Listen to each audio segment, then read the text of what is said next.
Yeah, side benefit is you get a lot of credit card points from renovating houses. That you do. Hello, YouTube, and welcome back. I'm Christian, and joined again by Soli. Today, we're going to be talking about flipping, buy and hold, who has the better strategy, why has Soli made changes. All of your questions are going to be answered here. First, Soli, welcome back to the channel. Excited to be here. Super excited to have you. So, in our last episode, we talked a little bit about the changes in your strategy. So, you've done a lot of buy and hold, and the Burr strategy is working really well. Again, let's recap really quick. Why is the Burr strategy more difficult this year than it was the prior few years that you've been investing? I got spoiled, and when I started investing in real estate, interest rates were like 3.5%, and I thought that's just what interest rates always were in real estate, and then it's only gone up from there. So now we're at like, I don't know, 7.5% interest rates. What is I guess critical in the Burr method is actually refinancing. So we buy properties with other people's money, we renovate with other people's money, which means that we have to force equity and refinance in order to pay those people back. But now we're refinancing at 7 or 7.5 interest rates, which really crushes cash flow.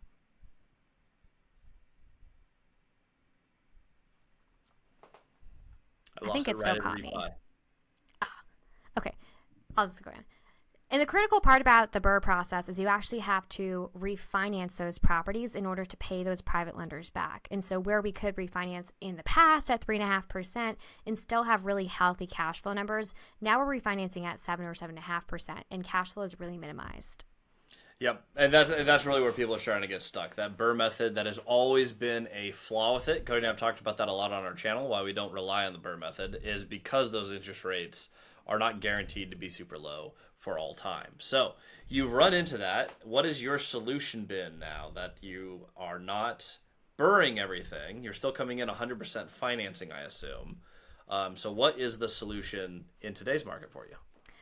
So I think there are two solutions for people. One is you just adjust your buy box and just understand that cash flow is going to be lower right now. And in the future, rent's going to go up, your property values are going to go up, and interest rates are likely at some point going to go down, so you can always refinance again. So I think that's one option. We've done that with some of our properties. The other option is that through the Burr process, you're actually forcing a lot of equity.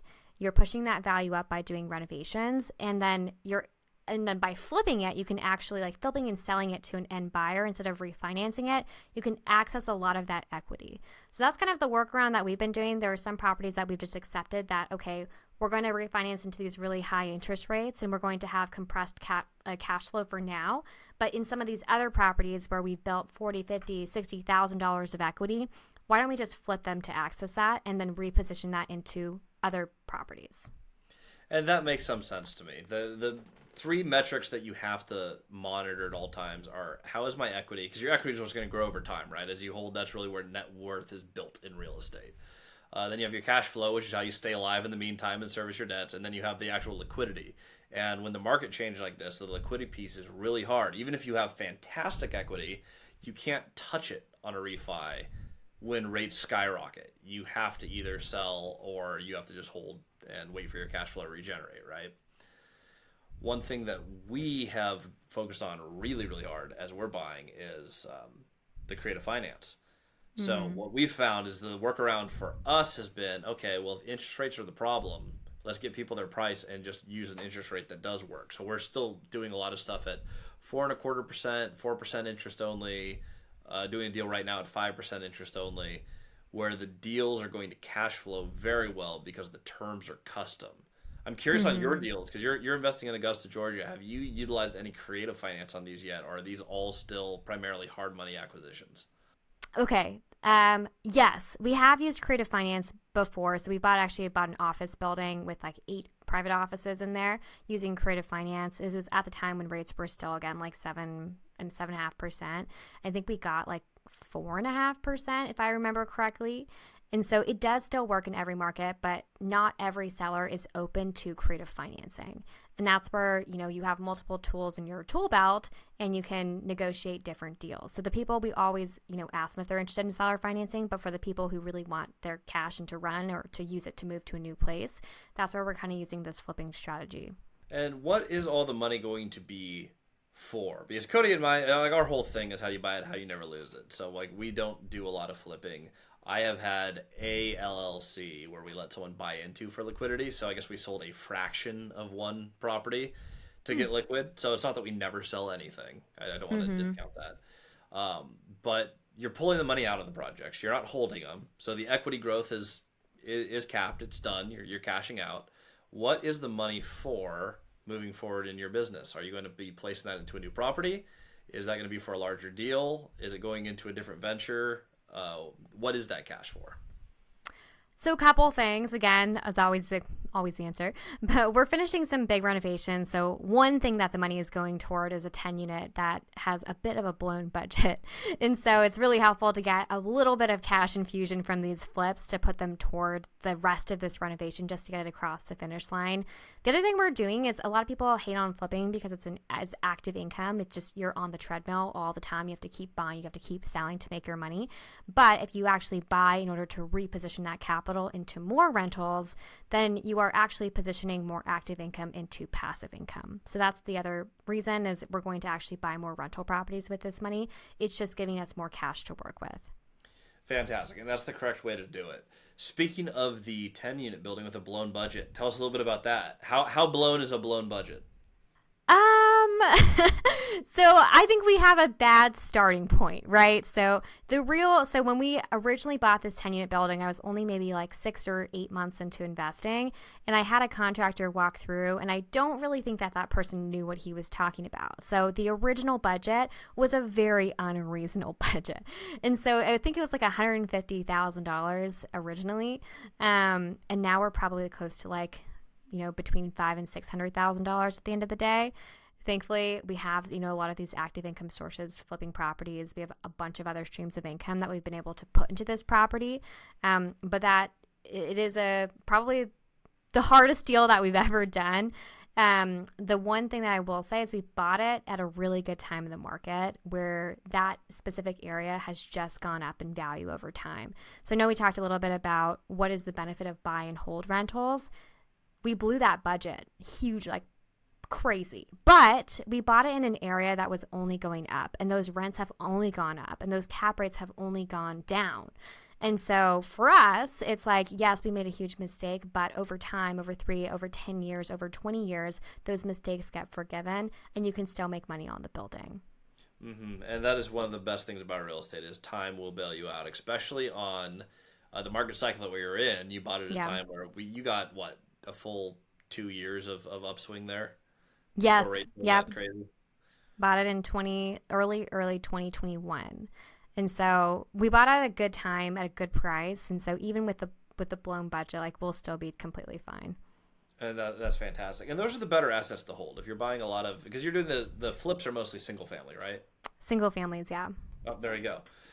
If you're taking the money from single family and that is a way to extract your capital and put it into multifamily, I can get behind that. Multifamily, it just makes more money. It's easier to hold a larger thing. You have different financing options. That makes all the sense in the world to me. Pull the money out of single family where you've found an opportunity in your market, and then buy and hold on larger commercial assets, which is a fantastic strategy. Yeah. So that's kind of the reasoning behind flipping. I used to be, again, kind of against flipping, but I think if you can have a strategic use of the funds and a specific reason and the right team to actually flip those properties. A lot of people, especially when they're investing out of state, they don't have the right team. They're just, hoping that they can try out a contractor and it works well. But we have one of my partners actually has a construction firm out there.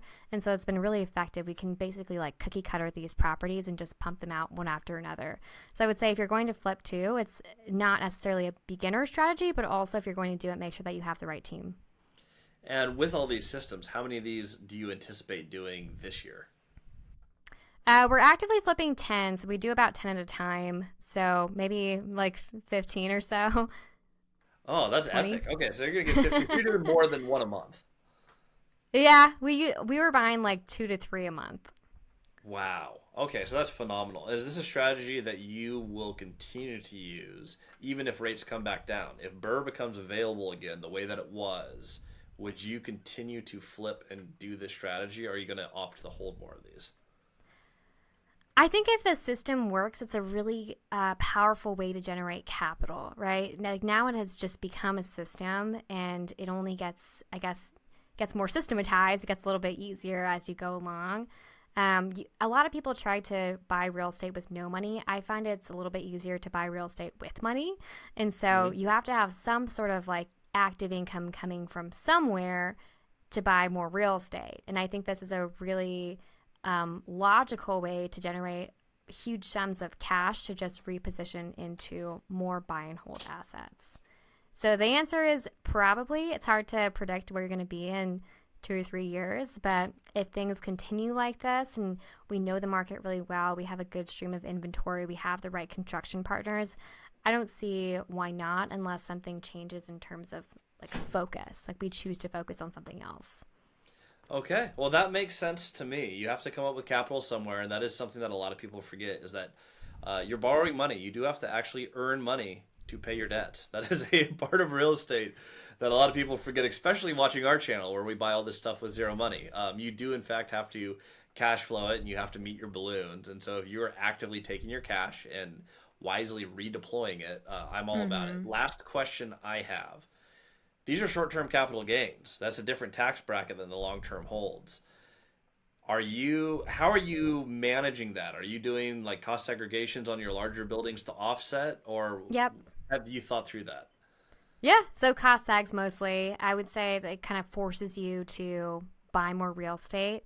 You just like your CPA is just going to be like, you have to buy $3 or $4 million of real estate right now in order to offset your capital gains or any income that comes in. So that's primarily been the way, just bonus depreciation. It's crazy. You can pay almost no taxes by using that strategy. You can pay almost no taxes with the cost segs if you manage that correctly. And that's a great problem to have, right? When your accountant calls you and goes, hey, bad news, you have to buy $4 more million of real estate. Buy a $5 million building. It's like, okay. Great. It forces you to grow. That is, Cody and I have to manage that all the time with our incomes, and we have various businesses to offset that as a real estate professional. When you earn money, that is part of the math of how much real estate do I need to buy to mitigate my tax liability. That's awesome. You've planned it all out. That's exactly how we play the game. That's a good way to get liquidity, in my opinion. If you have the smaller single-family stuff and you have a system, use that to roll into the larger multifamily. Run all the tax benefits that you have out of a cost segregation on the larger buildings, and away you go. Awesome strategy, Soli. Thank you so much for sharing.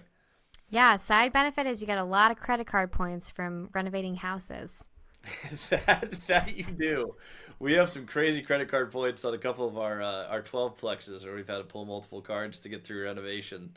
Yeah, it's sweet. You can buy first class flights, you can get resorts, all through your credit card points. Yeah. While building wealth. Yes, it is a good way to do it. How do people reach you, by the way? If someone wants to reach out to you directly, how does someone connect with you? Yeah, Instagram's the best place, so it's lattes.and.leases. Perfect. And are you still working on your YouTube channel? We're taking a quick break, but we will probably revisit it soon. Okay. Well, if you guys haven't checked it out, the episodes that you There's have still launched- videos. There are still Yeah, videos. you can check out the videos. Perfect. Okay, and it's the same on YouTube, right? Lattes. Yep. Lattes. Lattes.and.leases. You go to my website, lattesandleases.com. There's just a Lattes and Leases, and you'll be able to find it. Fantastic. Well, thank you for joining. Next week, we're going to be talking about some of the events and the actual networking that we're doing to help connect investors. Cody and I are working on a couple of projects. Soli's working on a huge project. Very excited to share some of that, because that's ways that people can find, network, join communities, and really start getting some traction. If you're struggling on getting traction in deals, definitely check out next week's episode.